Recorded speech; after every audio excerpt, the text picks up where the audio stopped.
Hello student, good morning. मैं गोकुल आज आपके लिए इस वीडियो में लेके आया हूँ क्लास 8 विज्ञान चैप्टर 10th हमारा चल रहा था, जिसका नाम है किशोरावस्था की ओर। तो इस चैप्टर के अंदर हमने काफ़ी सारे पार्ट जो है वो कंप्लीट कर लिए थे। तो ये हमारा जो अगला पार्ट होगा वो पार्ट नंबर होगा 8 पार्ट। तो पार्ट 8 जो है उसके बारे में हम पढ़ने वाले हैं।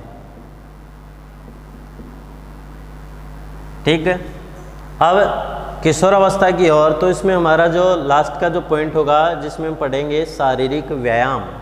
तो किशोरों के लिए कौन कौन सी बातें जो आवश्यक होती है, जिसमें हमें पता है कि ताज़ी हवा में टहलना, ताज़ी हवा में टहलना, ये कुछ बात है वो किशोरों के लिए आवश्यक है। इसके साथ साथ अगली जो बात होगी वो होगी खेलना, शरीर को चुस्त और स्वस्थ रखना।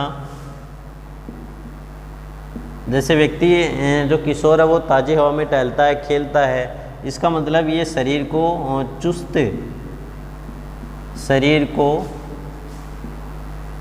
चुस्त व स्वस्थ रखता है।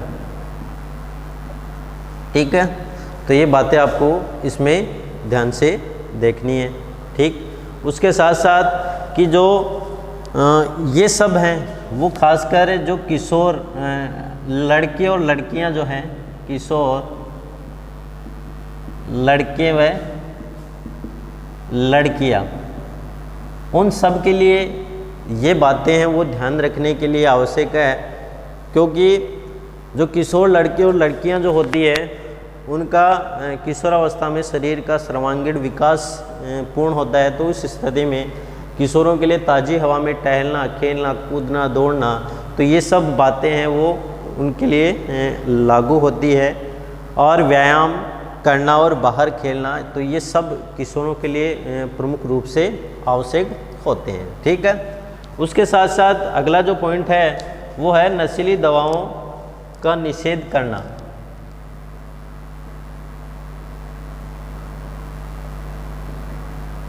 नशीली दवाओं का निषेध करना। जो नशीली दवाएं हैं उनका निषेध किस प्रकार, विरोध इसका किस प्रकार करना है। जो ड्रग्स हैं, अब देखो किशोरावस्था होती है, उस अवस्था में ये जो अवस्था होती है वो शरीर की मानसिक, ध्यान रखना, एक तो मानसिक स्थिति है, शरीर की मानसिक और शारीरिक सक्रियता का समय है। वह शारीरिक सक्रियता का समय। तो इस स्थिति में जो मानसिक और शारीरिक सक्रियता है वो क्या है, तीव्र गति से होती है, विकास इनका जो पूर्ण होता है।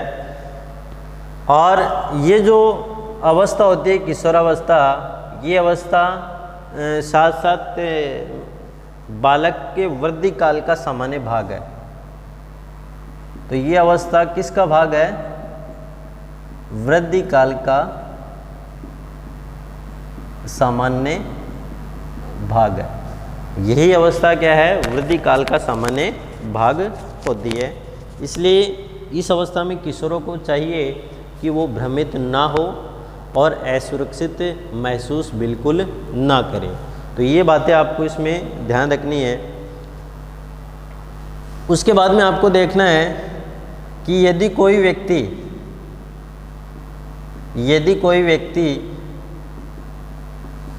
आपको बताता है,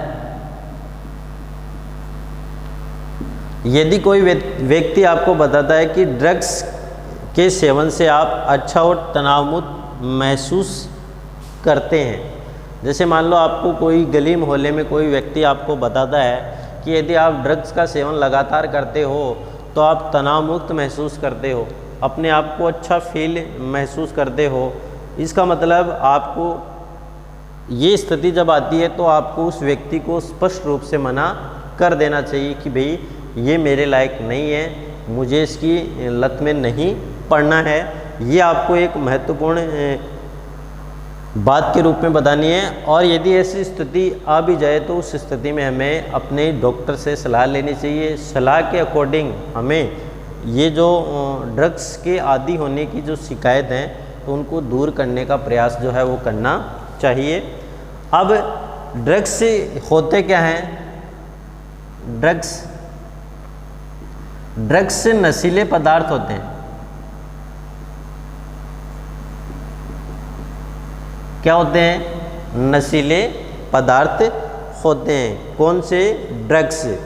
अब ये जब नशीले पदार्थ है इसलिए इसकी लत पड़ जाती है। यदि व्यक्ति इनका लगातार सेवन करता है इन नशीले पदार्थों का, तो उस स्थिति में जो व्यक्ति है उसको इन नशीले पदार्थों की क्या पड़ जाती है? लत पड़ जाती है। और यदि नशीले पदार्थ को व्यक्ति द्वारा एक बार ले लिया जाए, जैसे मान लो किसी ने इसको चख लिया, तो उस व्यक्ति को इन नशीले पदार्थों को बार बार लेने की आवश्यकता पड़ती है। यानी उनका शरीर ये कहता है कि भाई नशीले पदार्थों को और अधिक रूप से ग्रहण किया जाए, बार बार इसको लिया जाए ताकि शरीर को सुकून और शांति जो है वो मिले। ठीक है, इसका मतलब हम बोल सकते हैं बार बार लेने की इच्छा होती है। लेकिन ये इच्छा जो है वो कालांतर में शरीर के लिए घातक सिद्ध हो सकती है, शरीर के लिए हानिकारक सिद्ध होती है। तो ये इच्छा जो है वो शरीर के लिए घातक सिद्ध होती है। और जिससे एक तो जो स्वास्थ्य होता है उसके साथ जो पारिवारिक खुशी होती है, पारिवारिक खुशी जो होती है वो क्या हो जाती है? बर्बाद हो जाती है। यदि व्यक्ति जो है किशोर है वो ड्रग्स का आदी हो जाए उस स्थिति में। ठीक है, अब जैसे हमने नाम सुना है एड्स। एड्स का नाम है एक्वायर्ड एमिनो डेफिशिएंसी सिंड्रोम। ये एक वायरस के द्वारा होता है, उसका नाम है HIV, human immuno deficiency virus. Human immuno deficiency virus, इस वायरस के द्वारा, ये जो HIV वायरस है उसके द्वारा एड्स नामक लाइलाज बीमारी है वो होती है। और ये एक खतरनाक वायरस होता है। और इस वायरस का संक्रमण जो है वो ड्रग्स के द्वारा फिर होता है। ड्रग्स के द्वारा स्वस्थ व्यक्ति में पीड़ित व्यक्ति से होता है, पीड़ित से होता है। जो स्वस्थ व्यक्ति है उसमें ये ड्रग्स जो है वो सिरिंज के द्वारा यदि स्वस्थ व्यक्ति ग्रहण करता है तो उस स्थिति में HIV वायरस है वो जो स्वस्थ व्यक्ति है उसके शरीर में प्रवेश कर जाते हैं और उसको ये जो एड्स संबंधी बीमारी है वो हो जाती है। सेकंड जो है वो होता है पीड़ित माँ से शिशु को दूध पिलाने की स्थिति में, दूध पिलाने की स्थिति में। ठीक है, यदि HIV से पीड़ित माँ जो है वो अपने शिशु को दूध पिलाती है तो उस स्थिति में इस HIV जो वायरस है उसका संक्रमण हो जाता है। तो पहली बात है ड्रग्स के द्वारा जो सिरिंज से स्वस्थ व्यक्ति को दिया जाता है पीड़ित व्यक्ति से, तो उस स्थिति में ये वायरस उसका संक्रमण होता है। साथ ही जो पीड़ित माँ होती है HIV से पीड़ित माँ, वो शिशु को जब दूध पिलाती है उस स्थिति में इस वायरस का संक्रमण जो है वो उसके बच्चे में हो जाता है। साथ साथ आपको ये ध्यान में रखना है कि जो HIV का संक्रमण है, HIV का संक्रमण जो सर्वाधिक होता है वो होता है असुरक्षित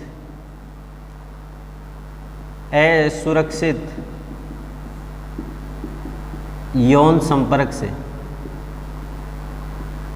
जो असुरक्षित यौन संबंध होते हैं उन असुरक्षित यौन संबंध या संपर्कों के द्वारा भी ये HIV वायरस है उसका संक्रमण जो है वो पीड़ित व्यक्ति से स्वस्थ व्यक्ति में हो जाता है। इसका मतलब हम क्या बोल सकते हैं, लैंगिक संपर्क के द्वारा भी HIV का संक्रमण जो है वो पीड़ित व्यक्ति से स्वस्थ व्यक्ति में हो जाता है।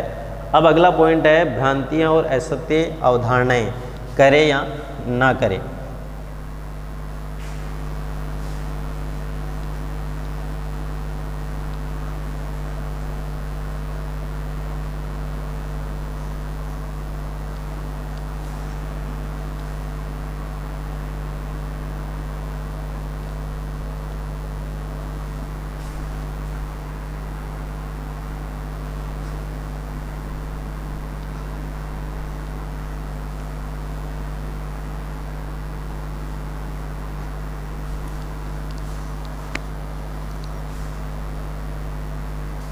तो अगला पॉइंट है भ्रांतियां व असत्य अवधारणाएं। भ्रांतियां व असत्य अवधारणाएं,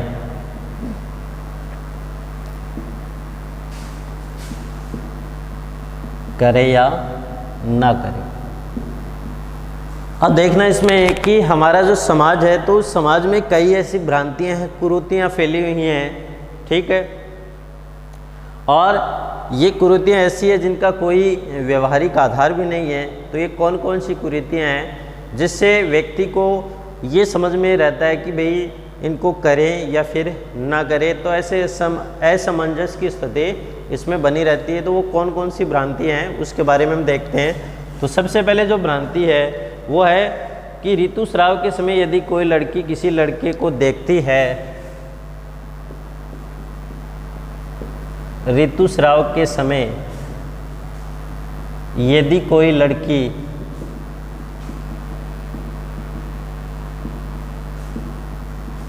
किसी लड़के को देखती है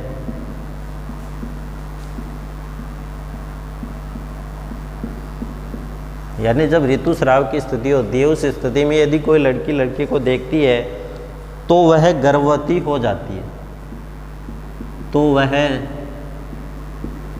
गर्भवती हो जाती है।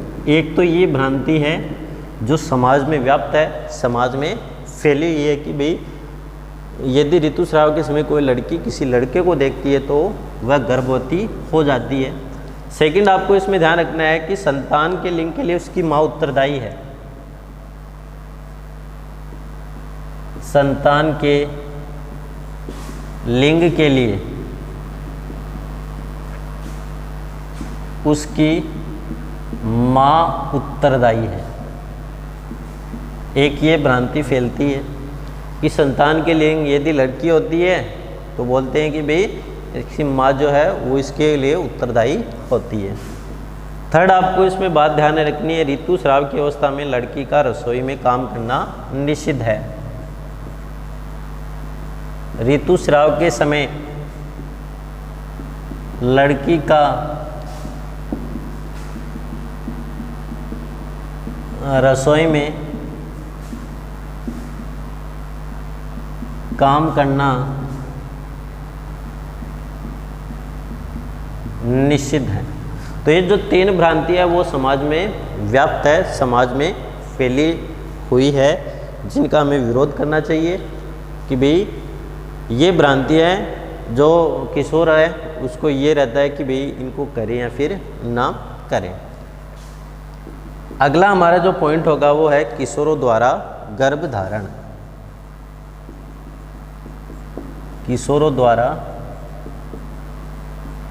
गर्भधारण, ठीक है। अब देखो हमारे देश में विवाह जो है उसकी कानूनी उम्र फिक्स है, जिसमें हम बात करते हैं लड़के की, तो लड़के की कितनी है 21 वर्ष और लड़की की कितनी होती है 18 वर्ष। तो ये हमारे देश में कानूनन रूप से लड़के और लड़कियों की आयु है वो फिक्स है। इसलिए 3 आयु की लड़कियां जब माँ बनती है, 3 आयु का मतलब है किशोरावस्था में जब लड़की जो माँ बनती है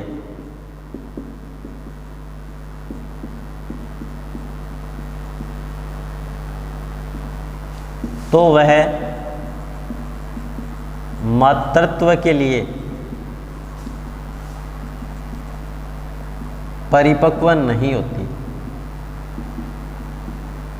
क्योंकि उसका पहले तो स्वयं का शरीर का पूर्ण विकास नहीं होता है। उसके बाद में यदि शिशु गर्भ में पलता है तो उस स्थिति में उनका जो मातृत्व है उसके लिए वो परिपक्व नहीं हो पाती, जिससे कई प्रकार की जो असामान्यताएं हैं वो देखने को मिलती है। तो ये आपको ध्यान में रखना है। जो टीन एज, इसका मतलब किशोरावस्था में। अब देखो, हमने देखा है कि बाल विवाह है, बाल विवाह है, तो बाल विवाह वैसे तो एक कानूनी अपराध है, लेकिन वर्तमान में कई समाज ऐसे हैं जहाँ पे बाल विवाह का प्रचलन देखने को मिलता है। ये कानूनी अपराध होते हुए भी बाल विवाह है उसके ऊपर पूर्णतः बैन नहीं लग पाया है।